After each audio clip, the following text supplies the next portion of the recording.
This episode of the My Latin Life podcast is brought to you by Language Blend, the new best way to learn Spanish. Language Blend focuses on what you actually need to live and get by abroad with daily one-on-one lessons, a dedicated texting partner. It's like living in a Spanish-speaking country without ever leaving home. Go to languageblend.com for more information.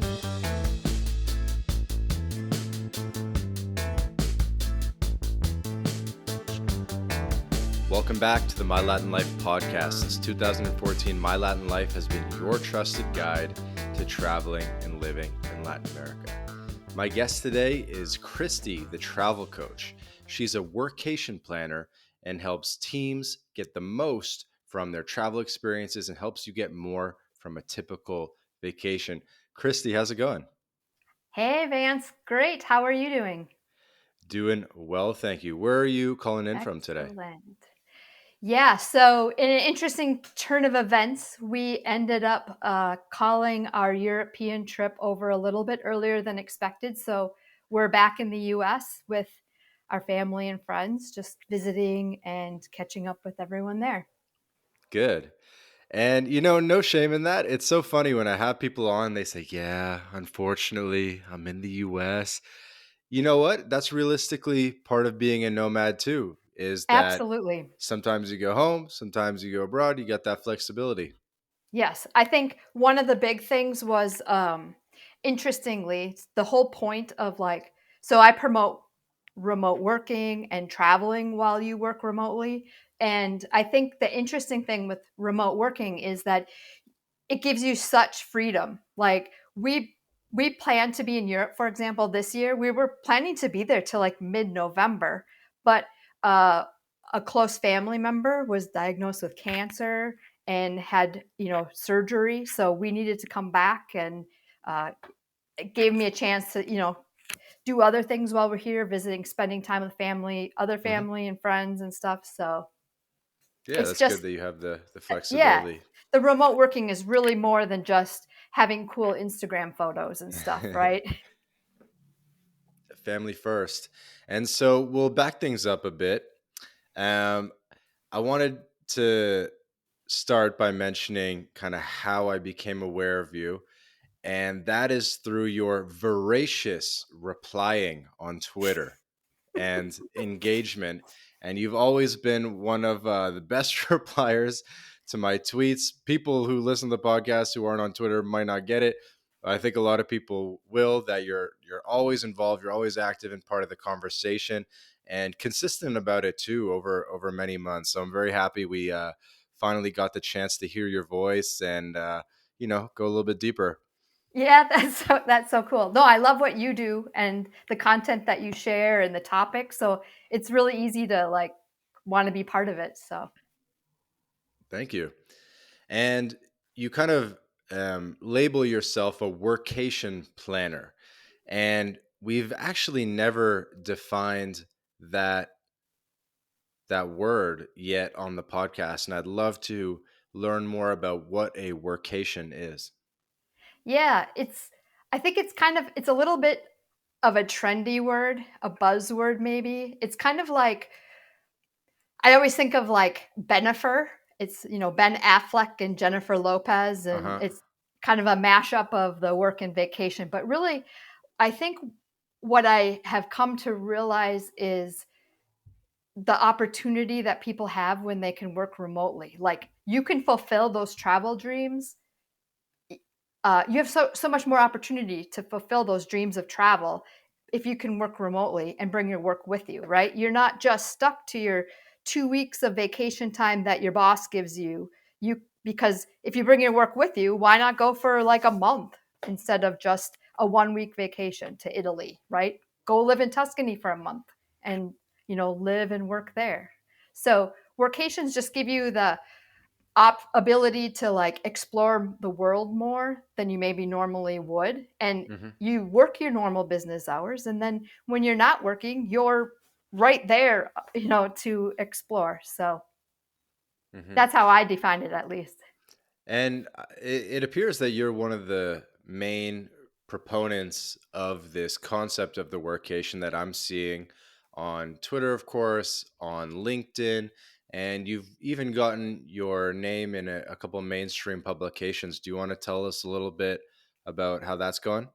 Yeah. I mean, I think so. When I spent like 20 years in the corporate world. I was like an accounting and finance professional and had that dream of the office with a window.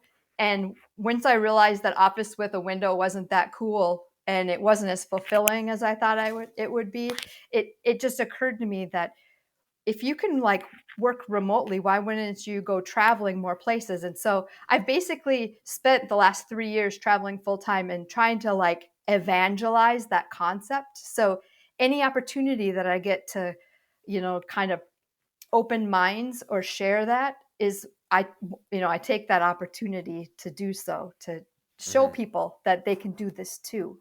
And it's not the other thing I think that a lot of people don't realize is I think they think that you have to be like in your 20s or something and have like no possessions and then go out and be a digital nomad. But I think what I've come to realize is there's a lot of us maybe a little bit more senior in our career. We could do the same thing and maybe it's just on a part-time basis. And that's where the concept of the workation comes in. Where go for a month and you don't have to sell your house and all your stuff. You just, keep all that, sort that out at home and then go travel. Yeah, it definitely sounds attractive to the average office worker. If, the boss says, "Hey, everyone, July is workation month. You guys can go, wherever, Absolutely. go do something fun." And so, is the idea that this is something that you are selling to companies and trying to create that sort of company level change and adoption? Or is it specifically for digital nomads that maybe already have that location freedom? Or how do you think about like B2B, B2C? Yeah. So, uh, all of this in my mind is a work in progress. Like you said, there's not like a lot of people talking about this, which I find kind of odd, I guess, because it seems like obvious. But right now, I kind of target. So I have an online community called the Executive Remote Worker, Hmm. and they're individuals that come. I basically just created a space for people to come together online, and then we take group workations together. Members of the community will periodically travel. Like we've been to Croatia, we've been to Mexico, we've been to Belize. Um, but I think that I've started with the individual, trying to like evangelize this concept, but I'm super interested in getting into businesses and I could see down the road this being like the way they have a vacation policy, they have a workation policy. So I could see this being Yeah, I see that too. embedded into companies' employee manuals and stuff. Tell me more about that because I definitely see a future for that as well.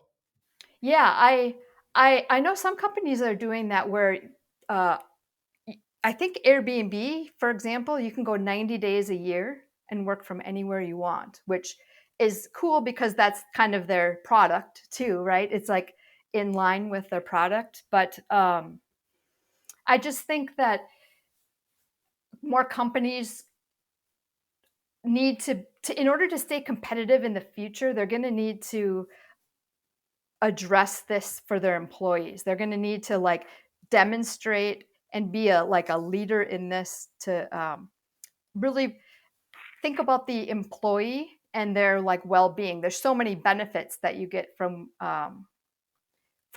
like traveling somewhere else and working remotely, right? Like studies show increased productivity, increased creativity, problem solving, just avoiding burnout, having a new, recharging your energy by relocating yourself somewhere new and inspiring, having those taking those hobbies. Like if you were working, I used to work for United Health Group, if you in Minnesota, so if you were a corporate employee there and were really passionate about scuba diving, you're not really gonna have a lot of scuba diving opportunities in Minnesota, right?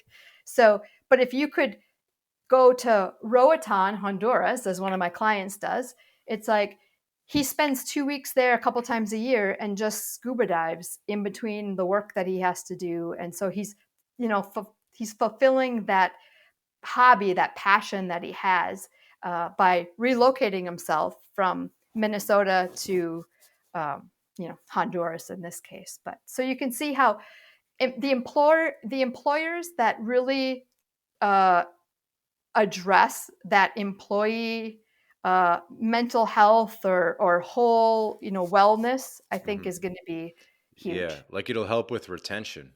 Absolutely, absolutely.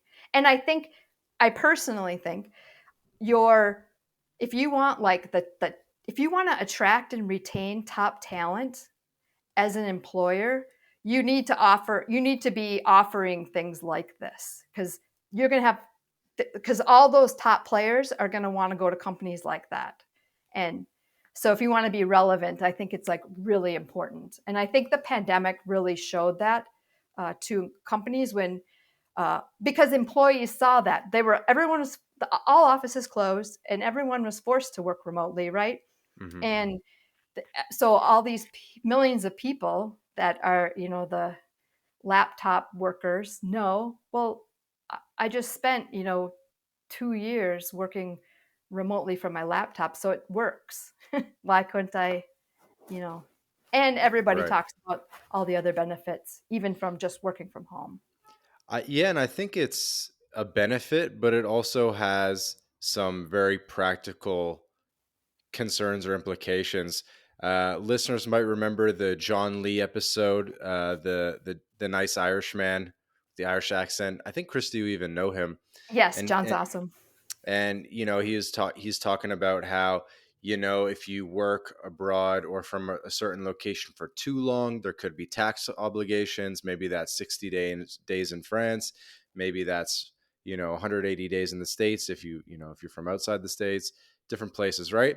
And so I think what Airbnb is doing in terms of setting an official guideline is both good for retention and kind of framing it as a perk, but then also creating a framework, like a rules based framework that they kind of have to follow from like a tax and accounting perspective to make sure people aren't um, like running around the world accidentally tripping tax obligations. So Absolutely. so I think these companies are going to be forced to implement a workation policy, and in that sense, it's going to become much more common as well. Yep.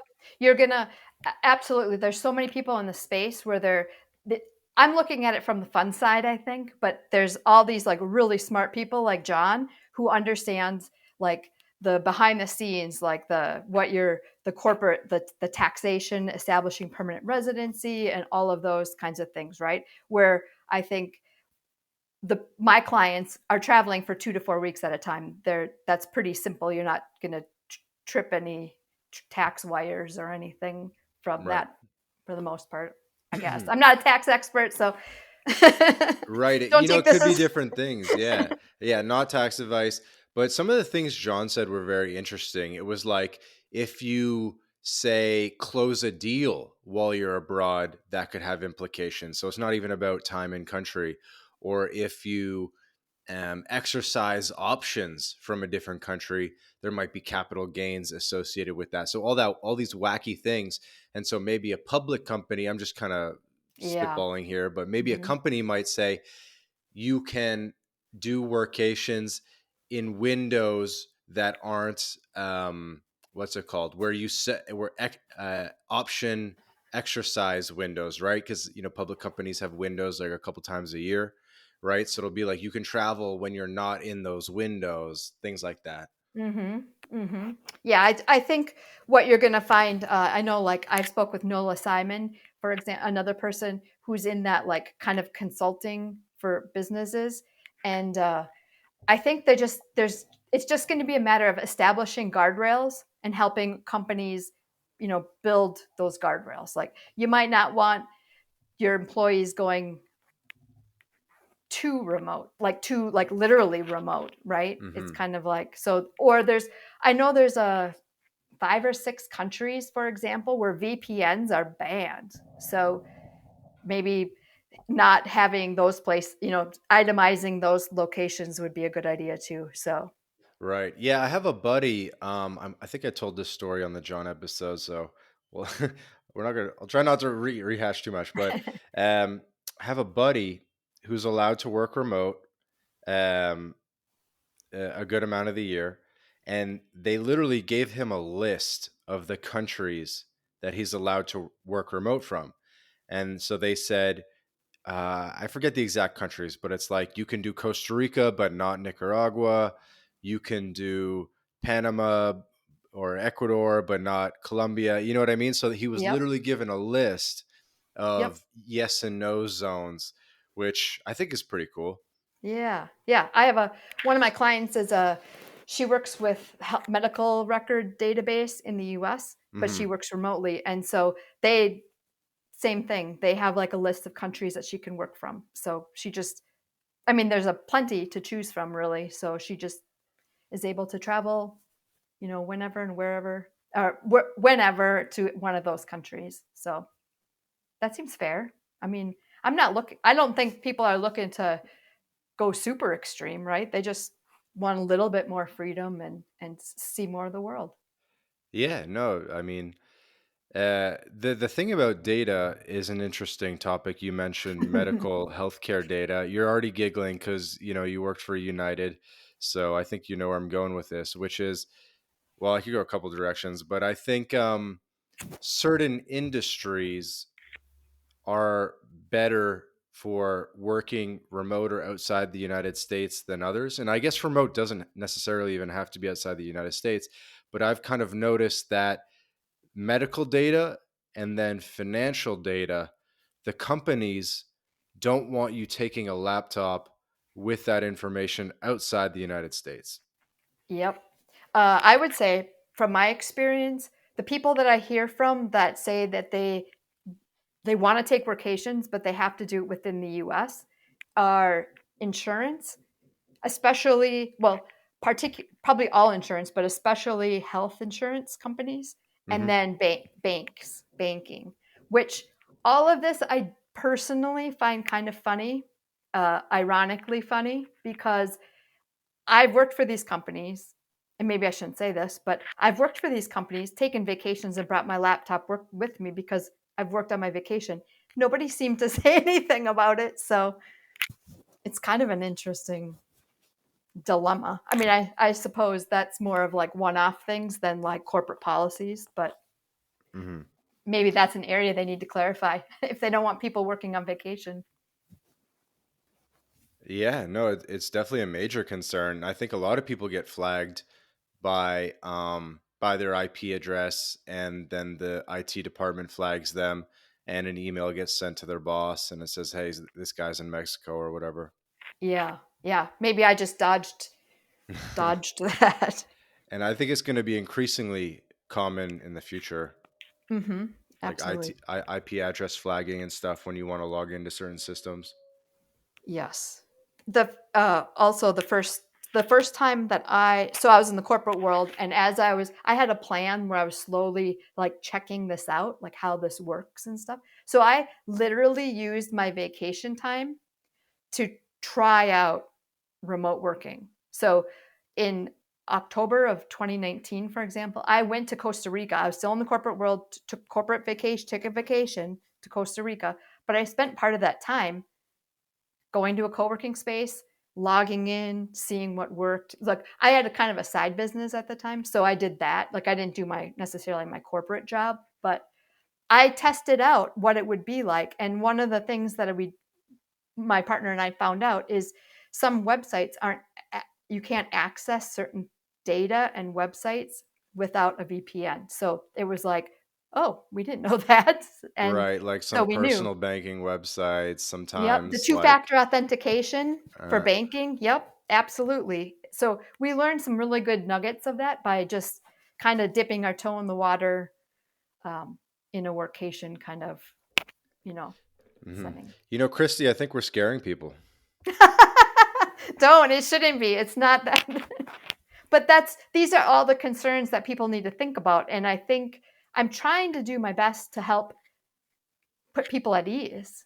and I can help you. I know these things. I've been doing this. I know, you need this and that and so on. I don't know the tax things, but I do know the everyday tactical things that you're going to need to make it happen. Hey guys, quick break from the episode to tell you about BitRefill. BitRefill allows you to shop online and in person without banks, converting your crypto directly into merchant balance. We're talking gift cards to Nike, Amazon, Apple, Airbnb, Hotels.com, and many more, all paid for with crypto. BitRefill offers more than 10,000 gift card options in 180 countries, including the USA, Canada, all across Latin America, including Brazil, Colombia, Mexico, Argentina, El Salvador, and many more. You can also apply the code MyLatinLife at checkout to get 10% back on your first purchase. Go to bitrefill.com for more information. Yeah. Let's come back to tactics. Let's move on from scaring people into the fun stuff. You said you focus on the fun stuff. Yeah, so uh it re- yeah, we started traveling in August of 2020, and I basically set out and said, well, I'm going to take 12 month. I was going to take like a 1 year sabbatical to travel, and I in the course of that I realized like more people could do this and I could help them. And so I kind of view my travels as ways of like scouting out different destinations for people. So we started uh, in Serbia, in Belgrade. We spent a couple of months in Croatia. I've spent a lot of time in the Balkans because I like the mentality there, and it also happened to be open for U.S. passport holders during like the pandemic. But I like the mentality. They're a little bit. It's like Europe, but it's a little bit rebellious, and it has good value. So the dollar goes far there. And then when Europe gets cold, starts getting cold in the fall, then we would come back to the U.S., visit family and friends and stuff. But then we'd usually head to Mexico and spend the winters in Mexico because we like it warm. Um, and then, so we kind of just ping pong. We have in the last few years ping pong between the US, Mexico, and Europe. But I like to think that so when I travel, I'm making connections with local people there. I mean, I'm spending like a month there. So, like this summer, we spent 3 months in Albania and almost 4 months in It's a long Albania. time in Albania. Yeah. So we spent a little over a month and a half in Saranda, which is kind of a smaller like beach town. We Mhm. really like the sea. And then we spent a couple of months in Tirana. So, In the but capital. yeah. So, but it's kind of cool to go make connections, meet people, get a lay of the land. And then I can come back. And when I meet someone that wants to go to Albania, I'm your girl, right? Like I can make this happen. It's like I'm like the fitness coach for travel. It's like I hold you accountable, and we get planning, and you have homework, and Yeah, that's cool. I actually have a American Albanian friend, and he kind of moved. He was working for a U.S. company, and he moved to Albania while he was attempting to reclaim his Albanian passport. And he was chilling in Saranda and Kisamil the whole Samil. time. Yep. Yeah. Oh, Which, beaches there are great. uh, I mean, it's like Greece, but at like a fraction of the price. So I like that, and it's a little more wild. I kind of like appreciate that about places. They don't always everyone doesn't always follow the rules. hmm. So tell me, for the audience that you're typically working with and the clients that you work with, what's like a typical client avatar looking like, or what kind of people are coming to you and that you're helping? Yeah, the people that I can help most get traveling like ASAP are ones that can already work remotely. So, and my audience is a little bit more in the probably 35 plus age group. So, it's maybe targets a little mm, more senior in your career, maybe more of an empty nester, not really like looking to travel and party, but want to like see more of the world in I I know it's a cliche term, but in a more authentic way, where Hmm. and meet people and talk to locals and really like soak in that culture. learn some of the language, right? Like those types of things. But so it maybe skews a little bit older, and maybe and someone that's more. It's not like the mentality isn't, oh, I'm going on a month long vacation and I'm going to sprinkle in a little work. It's like, no, they have like important jobs that are they take seriously, and they do. And workations just let them do that. But then when they're done working, it's like, oh, I'm in Rome. I can explore Rome and Italy and different places and such. Hmm. So And what are the big questions and concerns that people have? So so I said the ones that can help really quickly are the ones that are already remote. The biggest concerns, that the obstacles that people have are people that want to do this, but they don't have a remote job, which I'm afraid I'm just not like, that's not my area of expertise. But there's definitely people out there that are.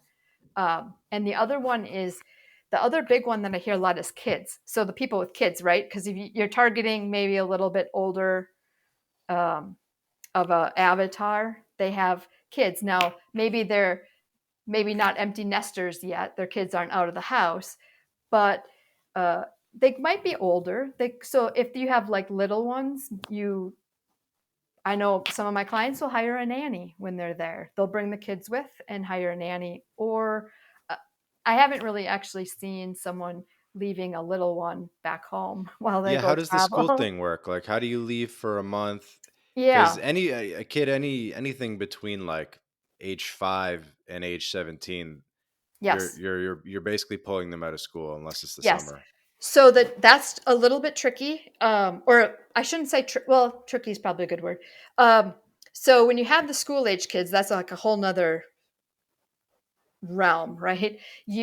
A lot of my clients will travel during school breaks. So summer is the perfect time for that. So they'll time it more with the school calendar than, so that kind of limits them a little bit, but it works, right?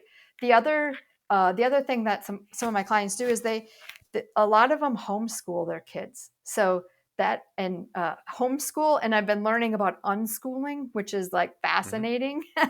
Hmm. It's like that's a whole nother topic, right? I know your base. I know your base, Yeah. Christy. Yes. So I think, so when you homeschool your kids, then you can just travel whenever you want, right? I mean, that you're not a slave to the school system and their school breaks. But I know that's a lot for a lot of people. The other thing that I I'm have sure a heard lot of some people are people, dabbling with that recently. Sorry to yeah, interrupt. yeah, no, I agree. The the other thing that I have heard of people doing, I'm trying to think if I actually have an example. I don't really have an example personally of someone that's done this, but um, talking with the school, like, if you had you could potentially approach the kids school and teachers and pull them out for a month or something like that, I suppose, if you had to travel during like the school year, for Hmm. example. That'd be a way to do it. That It's an option, right?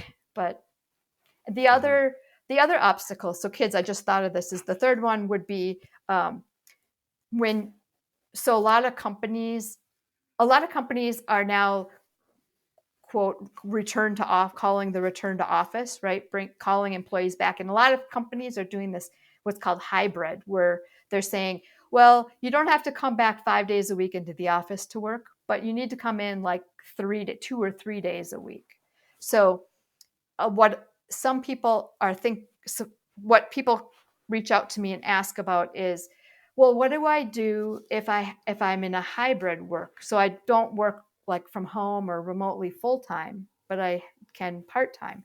And so that's where I would encourage them to have a conversation, and I have kind of like a path or steps that you can go through to like talk to your boss about, or your management, your leadership, about how maybe you can do this one off. So for the month of September, you'll work remotely full time.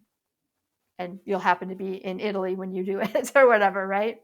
Um, it's like basically suggest or working towards being able to go and work remotely straight instead of having, to be in the office half the time. So you're saying like Oh, banking days? well, what I was thinking was more like, well, hey, look, would you be okay? Have a conversation with your boss and say, hey, I know we're supposed to be working in the office for 3 days a week.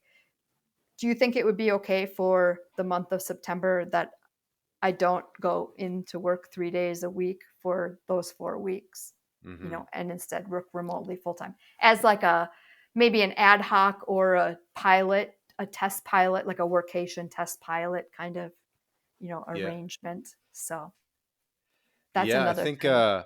on the Nick Love Spain episode, you know who that is as well. He said Yeah. like, "Look, Spain is my happy place. Can I do the summer?" Something like that. And he kind of like baby stepped his employer Yep. into it. Yep.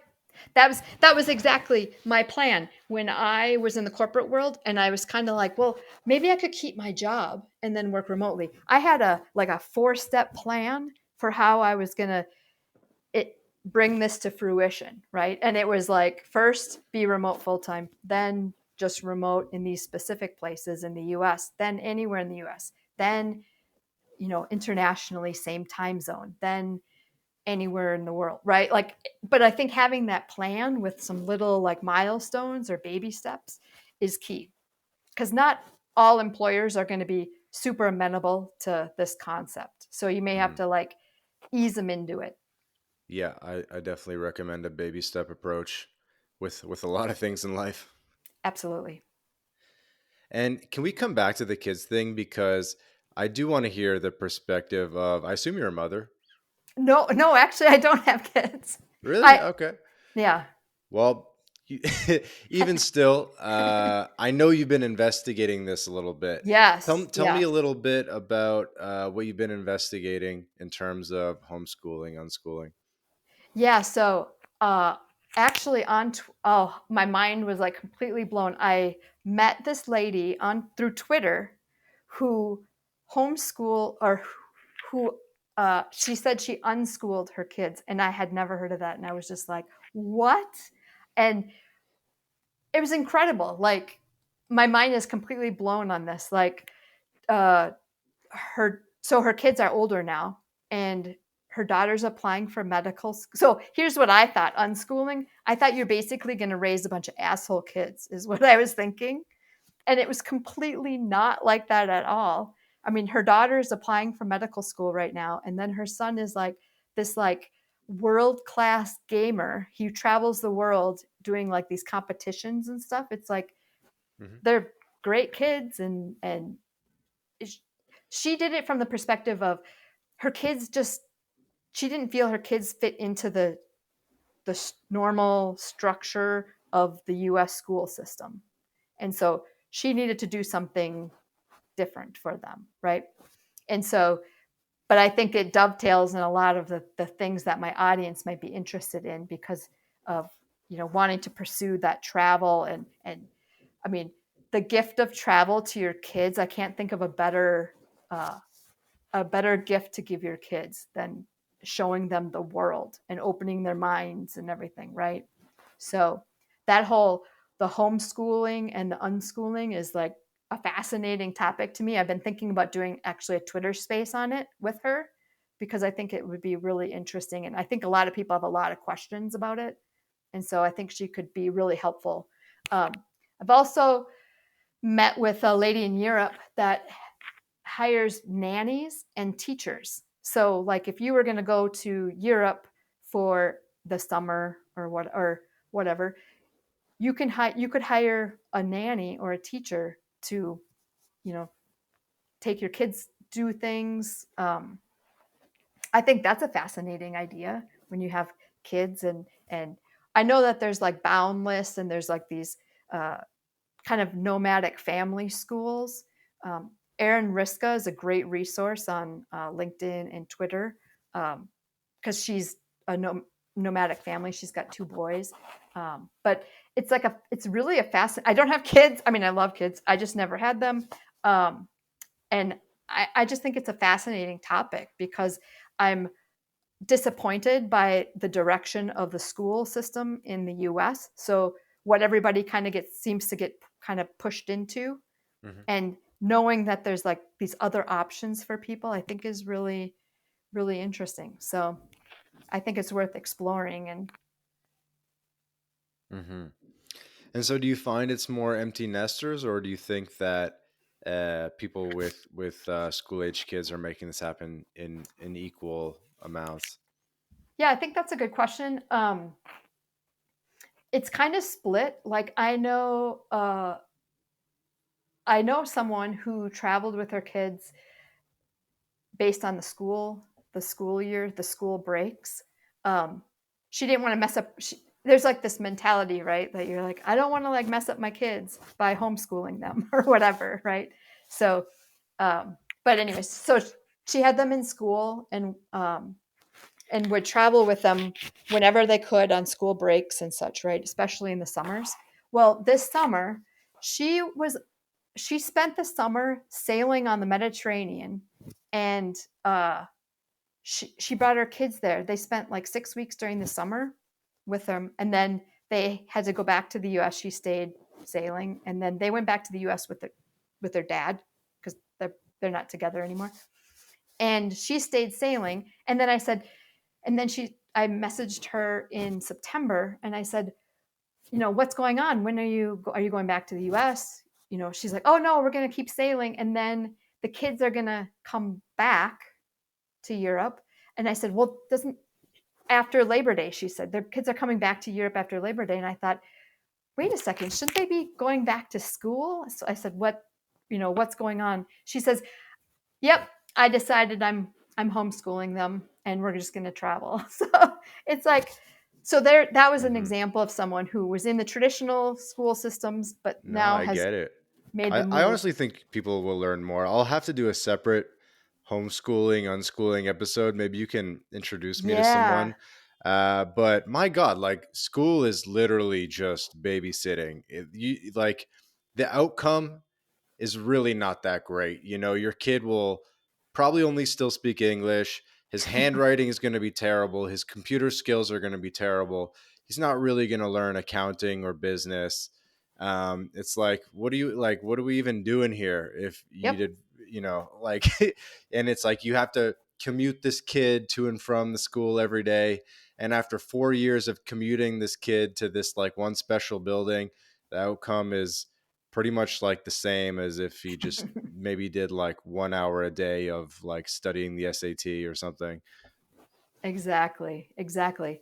I think the other group of my clients that are taking workations, their kids might be so their kids might be older and maybe not always interested in hanging out with mom and dad.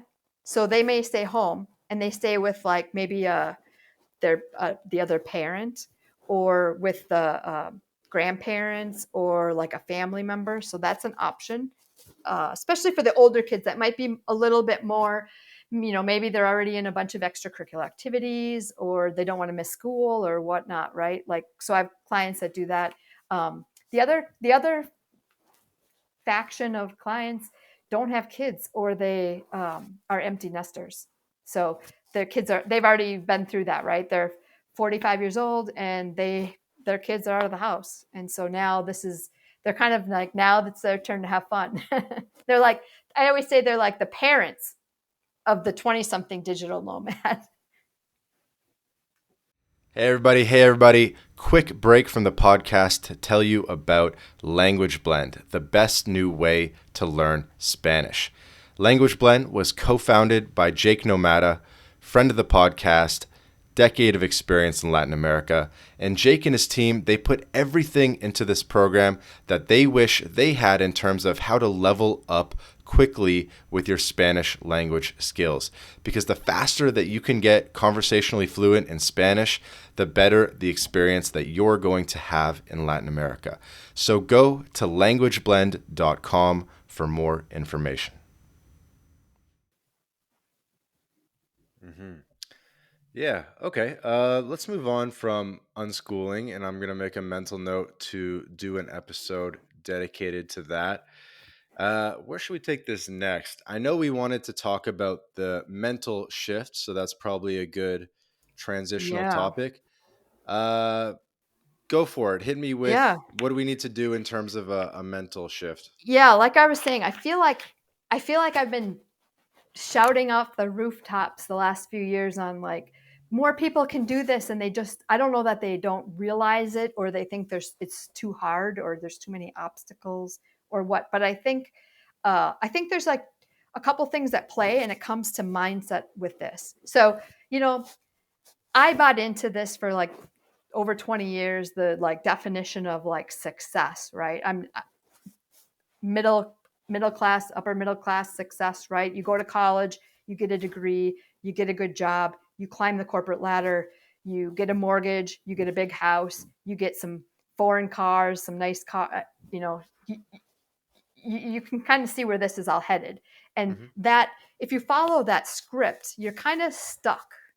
You don't really have freedom. You're sort of, I mean, you're you have a mortgage. You can't just quit your job. You have bills to pay. You know all that. So um, there's this concept of lifestyle design that I think is really interesting, and it's like basically thinking differently. And so y- there's like this mindset shift that has to happen where you're kind of doing something against the grain, and you're basically thinking a little bit differently than maybe what you were taught to do, and that's traveling more, having, maybe positioning your life so that you can travel more. Maybe you don't have like the biggest house you can possibly afford, so that you have more money to travel more. Or there's just a lot of like ways, philosophically, ways that you might think differently. And like I know it's a popular term is like lifestyle design. So Hmm. maybe in my mind, I would think if I was like in the corporate world and I could work remotely, I and I don't think workations are a substitute for vacation. I just want to say that. Like, I think disconnecting from work is really important. So, but what if you imagine your life in 1 year? Look at the one calendar year, and oh, here's an example. One of my clients, she took one vacation every year. That's the only travel she ever did for the longest time. She's uh, been in the working world like almost 30 years now. Hmm. Um, one vacation with her family. She always goes to Mexico, whatever. We started working together. She's in the first year of us working together. She joined one of our workations, our group workations, um, in Mexico, Croatia, and Belize. So I mean, the Belize trip might have tripped past her 1 year mark, but think so. She took 2 month long workations in addition to her 1 week vacation. So she went from traveling 1 week a year to uh, Cancun or Playa del Carmen or Tulum. So mm, that's not even like, that's like vacation travel, right? Like that's not even really like learning that much about culture or something, or it's not as maybe an authentic of an experience as if you had spent a month living in Mexico somewhere, right? Hmm. Yeah, it's different So when you're doing groceries and you can, yes, you exactly. can go to the gym. Exactly. So she went from like five 7 days of vacation of travel a year to 67, because she took 2 1 month long vacations in addition to her, right? So she went from 7 days to 67 days a year. I mean, that's incredible, isn't it? Like a month in Mexico, we went to Merida and Cholem, a little beach town near there, Hmm. and then Croatia, Dubrovnik, Split. I mean, just, I think that's incredible how you can, and I just think that it it's rethinking how you do things. And so that's that mindset shift. The other mindset shift thing I think you make is, as you mentioned with grocery shopping and stuff like that, is like when you take a workation, it's not a vacation.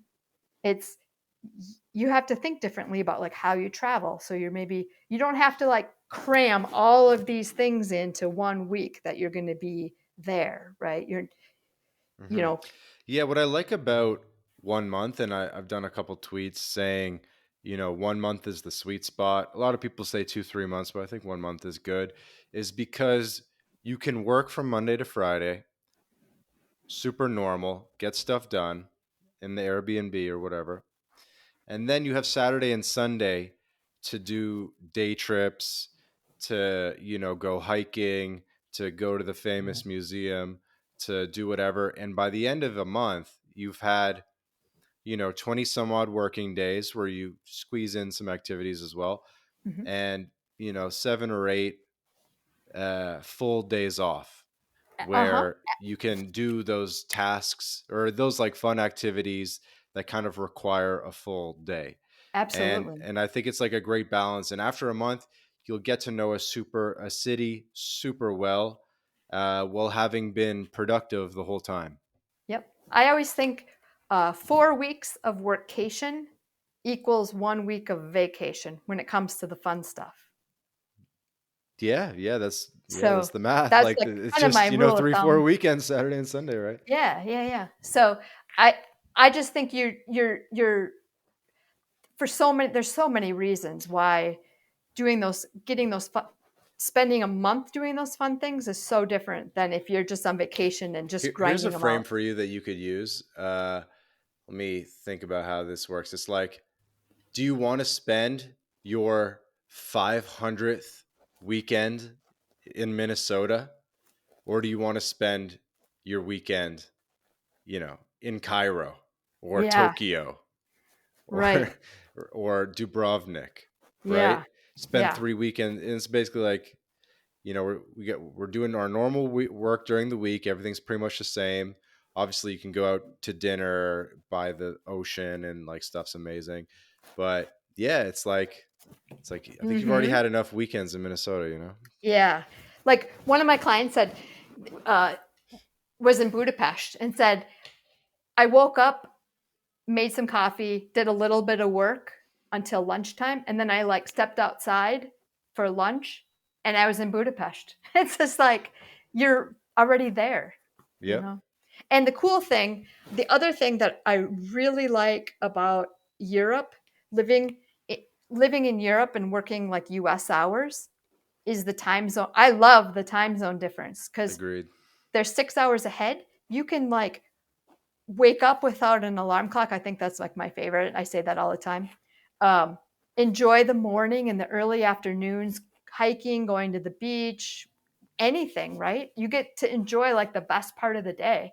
And then 3 o'clock rolls around, and then it's like, okay, time to work. And then work till, you know, through dinner or something, or stop for dinner and work a little bit after. And then you go to bed and, work days aren't that bad. It's actually harder for me when I return to the US and Mexico in the same time zone because it's like, you mean I have to like set my alarm to like get up and get working right away? I can't just slowly, it's very different. Hmm. Tell me about the group trips, because I think that's appealing to people. They might not want to just do it solo, or they might see the appeal of, yeah, traveling as Yeah. a group. Yeah. So I have this community of people, and that's where a lot of these group trips have all started. And one common theme or thing that I hear is that there's a lot of people out there that want to travel more, but they don't want to travel alone. So that's the benefit of the group trip, right? And when you're maybe um, in your 40s or 50s, you're you don't want to you maybe don't want to hang out with the 20 somethings that are partying and such all the time, but you're not interested in the bus tours that like my parents go on for the retirees and stuff, right? And that might be fine, but they also don't specifically set time for working. So with our group trips, that's where we plan, basically like at a really high level where we don't really plan much Monday through Friday, except work. And then we might sprinkle in some things, on the fly. But Saturdays and Sundays are really the days where then that's where, like you said, you take those like full day trips, and that's when you can really do some big things. Like we did a 1 month workation in Croatia, which is amazing. And I love Croatia. You probably are annoyed with me how much I talk about Croatia, but I love it there. So we did a workation there, and we spent 2 weeks near Dubrovnik. And on the weekends, and well, there was a holiday because there was Labor Day. Um, we went, I mean, you could go, we did a day trip to Kotor in Montenegro. We did a day trip to Mostar in Bosnia. We did a day trip to Trebinje, this place that has like amazing wine in Bosnia. We did a day trip to Korčula, which is an island in Croatia. Then we went up to near Split, and we took a day trip to Plitvice Lakes National Park, and a day trip to Primošten, and a day trip to Krka National Park, right? Like we toured Diocletian's Palace in Split, right? There's just so many things that you could do when you're not working, and there's so many people out there that they want to, like, work is important to them, so they don't want to go on a, they need to know and have confidence that they're going to be in an environment where they can get their work, they can do their work well, and get everything Hmm. done that they need to get done. And then when they're not working, it's go time for the fun. Yeah, and you help plan all these activities? Yes, yeah. So that's kind of for this, for like this an example, the group trip. Um, just create the calendar, or organize like the drives and the tours and all of that stuff. So that's what I did for this group trip. But then I also do that workation planning for individuals. So there might be like a couple, or a couple with a little, with a family or something like that, and they might want like their own kind of custom, so they want someone to help them find the flights. They don't have the time, they don't have maybe the expertise on how to find the best flights, how to find the best accommodations, Hmm. what are the local connections for the best experiences, and so on. Yeah, there's definitely a lot of logistical elements. When I have buddies that come visit me that are not experienced travelers and I have to figure out everything for them, I'm like, God damn, I should be getting paid. Exactly, it's kind of like a next level travel agent almost, right? Like everybody knows how to use Expedia and Google Flights and all of that stuff, but there's definitely a learning curve to it, and a lot of people just aren't interested in it. Hmm. We're making this up on the fly, but uh, can people mention My Latin Life and get a little discount, something like that? Yeah, This is not absolutely, pre-planned, but you got some. absolutely. Can I say no? Just kidding. Of course, yeah, I'd happy to reach out to anybody, and I I'll give them a good discount. Okay, guys, you're gonna get That'd treated be nice awesome. if you Yeah. mention My Latin Life when you Yes. book your workation with Kristie. And is it just group trips, or are you also doing kind of like custom concierge stuff? Yes, I can do. So I'll do the you can like, you get better numbers with the group trips, but I also do one-on-one. So like a family, a couple. I've done trips for small groups of friends. So I would like to get into uh, teams, like at work, like work teams. I think would be a really interesting element. In fact, I spent a week. I In my travels, I had met a sailor, a skipper, and he did. You could charter a sailing trip, and he claimed it was like digital nomad focus, and I was like, yeah, right, but I'll try it. Oh my gosh, we did a sailing trip in the Adriatic Sea around Croatia, and it was phenomenal. And we could work, and it was amazing.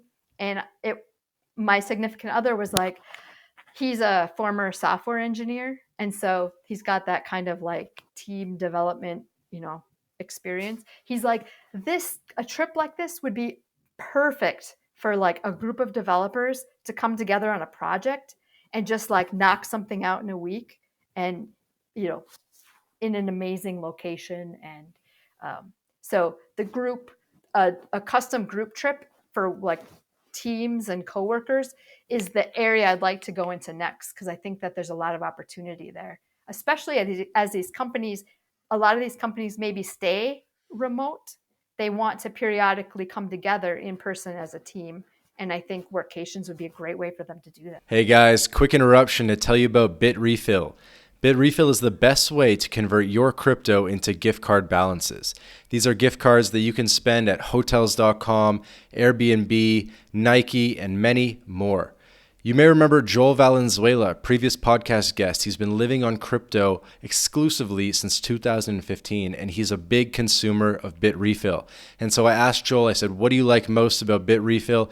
He said that he likes the instant delivery, the precise amounts so that you don't have to juggle a lot of gift cards, and he loves the global selection. Nobody else has this much selection of gift cards, over 10,000 gift card options across hundreds of countries.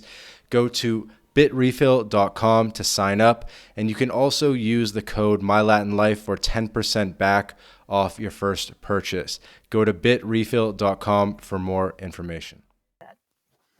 I had a random thought, which is would companies allow you to do group trips with people from a competing company? Obviously, very, very difficult to enforce, but kind of an interesting thought, right? Oh, yeah. Yeah. I don't know. I'm an equal opportunity planner.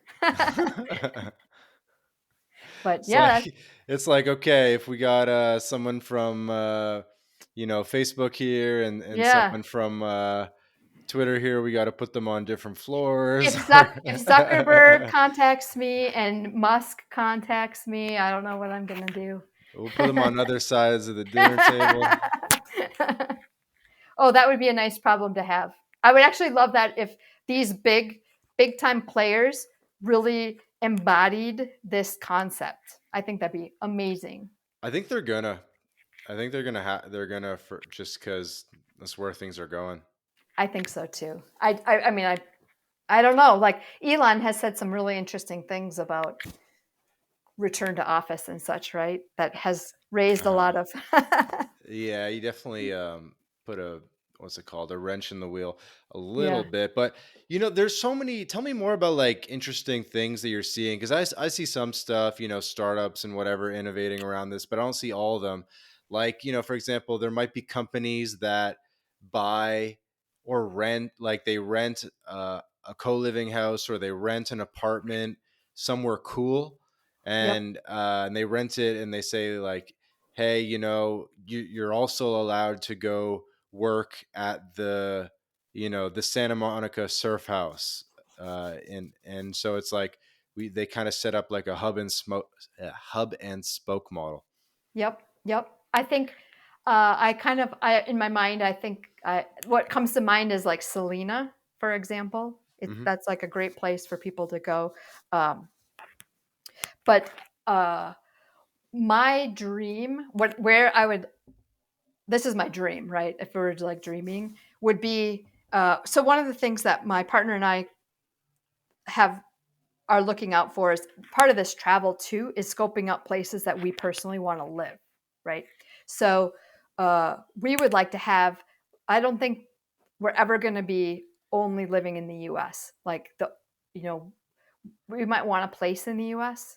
for to come back to when we're visiting family and friends and such. But we would want like we call them bounce pads amongst like my friends and stuff, where it's like Hmm. we want to be able to bounce to Thailand and maybe Albania and maybe Buenos Aires and maybe a place in Mexico or whatever, right? Well, in the in the part of that, I would love to buy like a multi-unit place where maybe we kind of live in one of them, but we could rent out the others for other people that are like us, that want to know they can be confident in knowing they can go to these places and they can hit the ground running when it comes to work. There's no issues with internet. There's good workspaces. Man, you'll have a dual monitor. We'll have a big ergonomic keyboard for you, a comfortable chair. The beds are going to be like comfortable. It's how I would want to live, right?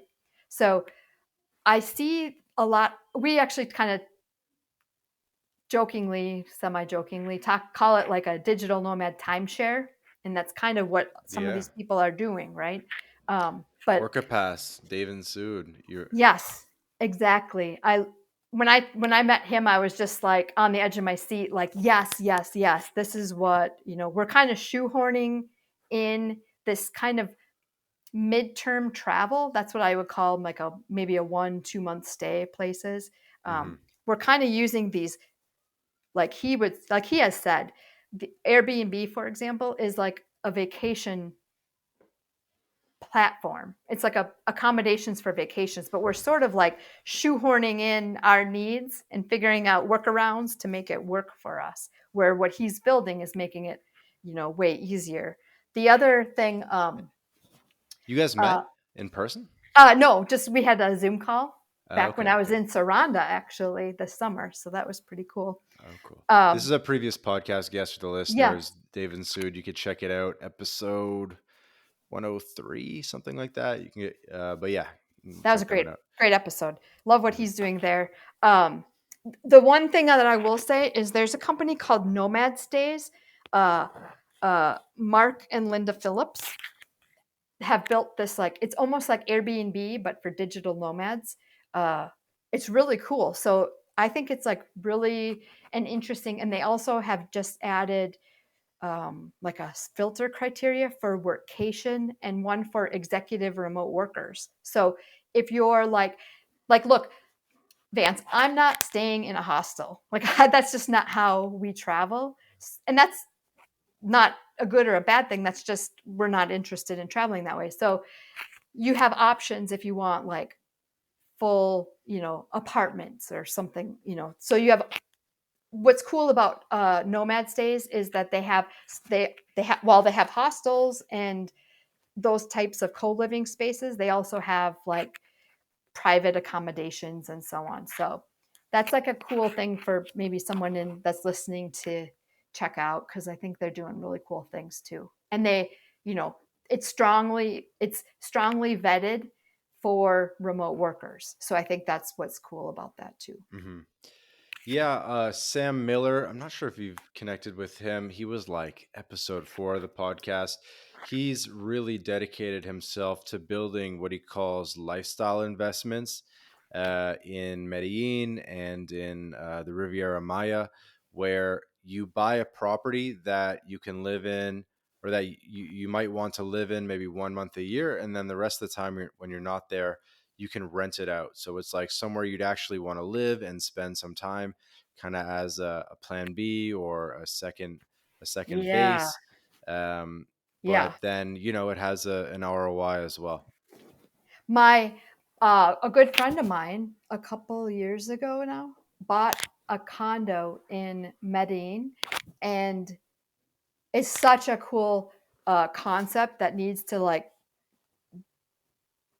be all over the world. He bought a condo and he can live in it whenever so they rent it out, like the management team of the facility. I don't know if this is the same thing that Sam is doing, but um, the management company will market it and rent them out. But my friend that owns a unit will always have a place to stay. It might not be his specific unit if his is already like rented out, but um, uh, he'll always have a place to stay when he's there, and then he gets the returns. I mean, he's getting like 1% a month or something like that. It's like pretty good cap rate, so it's kind of interesting. I'd like to see more places do stuff like that where you have like a management company in there running it, and so you Hmm. could earn some return that maybe offsets the cost. Yeah, yeah, definitely. So the future of workations, anything we didn't mention in terms of like what you think the future of this concept and uh yeah, the future of this concept is going to look like?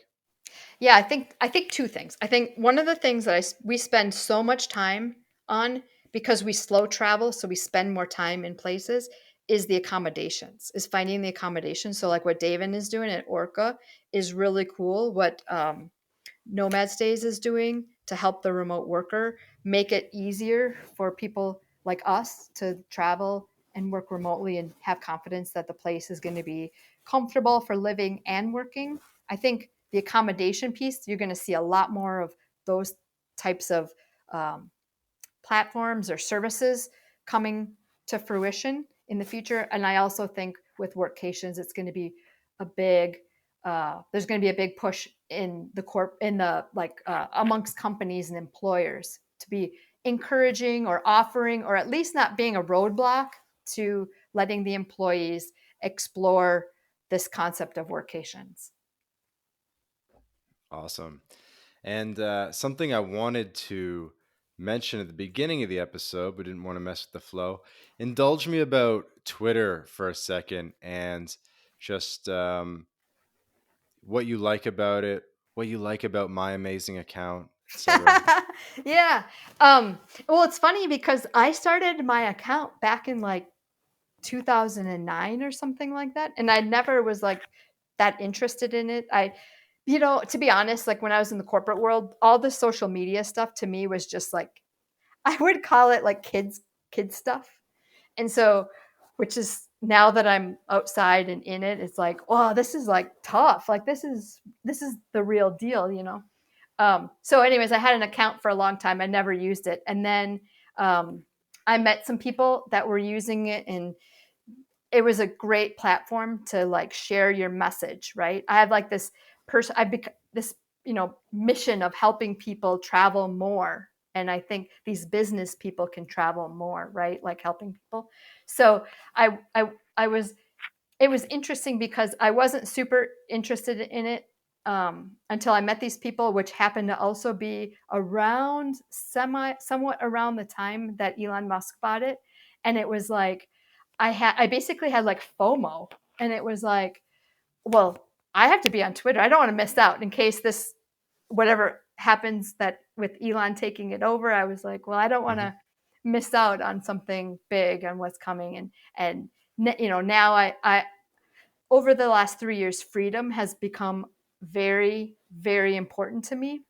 And so I feel like, I don't know, there seems to be the changing of the guard there has made freedom of speech better. So I appreciate that about Twitter a lot. So that drew me in more because it Hmm. was like, you know, that element of freedom. And then I see a lot of that freedom type of content that you share and thoughts that you're sharing, and that resonates with me, and thinking differently and thinking not that like script that our society tells people that you need to follow, but instead making charting your own path. Like, if it is go to college, get a corporate job, buy a big house, have a couple cars, have a golf club membership, whatever, that's great. If that's what you really want, no shame in that, right? But make sure what you're doing is what you want to be doing. And if that's not what you want to be doing, there's other options. Yeah, I think there's a misconception that nomads and expats are kind of bums that, wouldn't be able to make it, quote unquote, back home.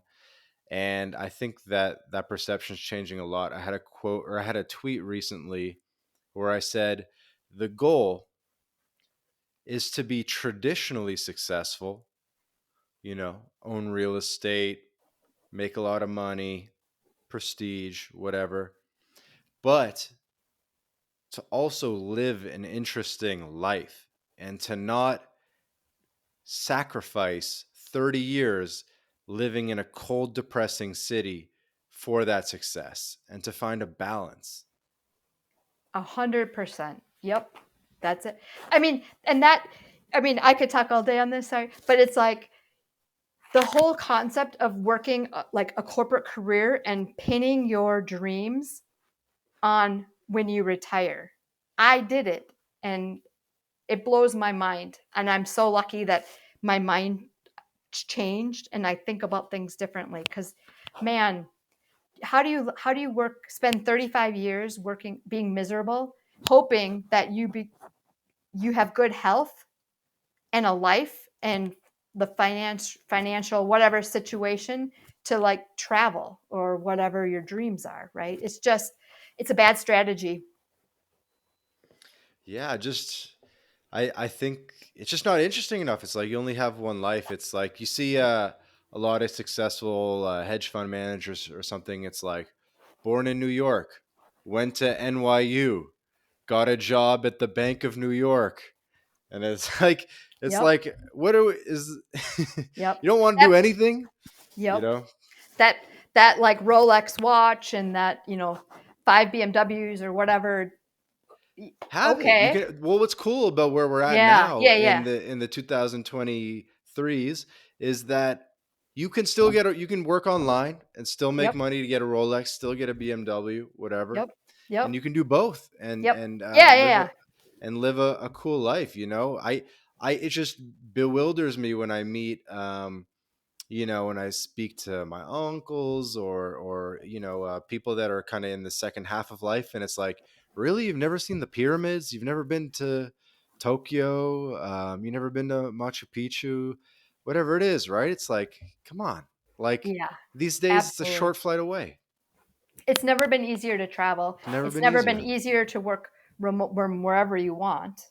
I mean, the reality is, if you really want this, find a different, and you can't, like, your boss won't let you or whatever, find a different job, or create a plan to try and change their mind, right? Like, it's, you just got to go after what you want, I think, is the big thing there.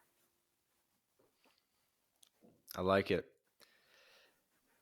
Any final message that you want to share with the audience? No, I think I'm going to start making them cry again. It's just like the time is now, really. I mean, as all of these, like, as this whole concept of the business and my community and the things that I do have all kind of culminated together, it's like, the you can't afford to put this stuff off. And no matter, I mean, travel is just my thing, right? And it's a lot of people's thing, but it's not the only thing. Like, people have dreams of doing other stuff, right? And that's cool. But whatever your dreams are, just, it's on you to make it happen. And, it's cliche, but tomorrow isn't promised to anybody. So you Hmm. need to start making plans today to make it happen as soon as possible. I concur. So, Yeah. Kristie, how can people get in touch with you? Yeah. I have a website. It's executiveremoteworker.com, and you can contact me through there. I'm on Twitter, Kristie DS. It's KRISTIEDS. And then I'm on LinkedIn, uh, Kristie Sullivan. I I'm not sure the URL on that one, but you can find me, Kristie Sullivan.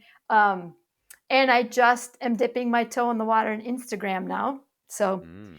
apparently that's where all the travelers are. So pretty pictures and stuff. And over the last 3 years of full time travel, I've got a lot of nice little pictures to share. So um, it'll be cool to try and see what kind of people I meet there and audience and such, right? So I'm on Instagram at Kristie DS, or email me at Kristie at executiveremoteworker.com.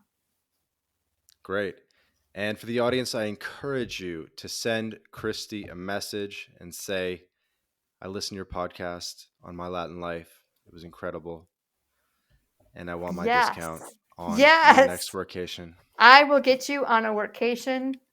You'll never forget. It'll be it workations, I think, are just completely Dan from Noma Collective.